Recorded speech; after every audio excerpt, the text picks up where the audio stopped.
Good morning সবাইকে। আজকের দিনটা শুরু করছি ব্ল্যাক কফির সাথে সাথে একটু সিরিয়াল দেখতে দেখতে। মা দেখছিল একটুখানি সিরিয়াল, রান্না বান্না সেরে স্নান করে চলে এসেছিলাম, একটু তরমুজ খেতে বসে গেছিলাম সবাই একসাথে, দিয়ে একটু ঘুমিয়ে পড়েছিলাম।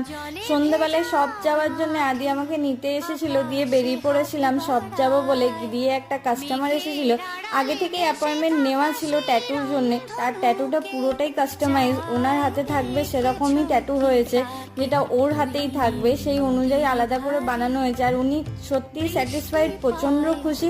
তার তরফ থেকে একটু ট্রিট দিয়েছিল, কোল্ড কফি আর আমাদেরকে ফ্রেঞ্চ ফ্রাই। আদিও আমার থেকে একটু টেস্ট করেছিল, আর একটু ম্যাগি বানিয়ে নিয়ে এসেছিলাম বাড়ি থেকে, সেটাও খেয়ে নিচ্ছে, আমাকে খাইয়ে দিয়ে প্রথমে। দিয়েই বাইরে শুনতে পাচ্ছি যে প্রচণ্ড জোরে বৃষ্টি হচ্ছে, এবার বাড়ি যাব কি করে। বাট ভিজতে ভিজতেই আগের দিনেতে আমরা বাড়ি গেছিলাম, কিছু করার ছিল না। আজকের দিনটা এইভাবেই শেষ করেছিলাম। যদি ভালো লেগে থাকে তাহলে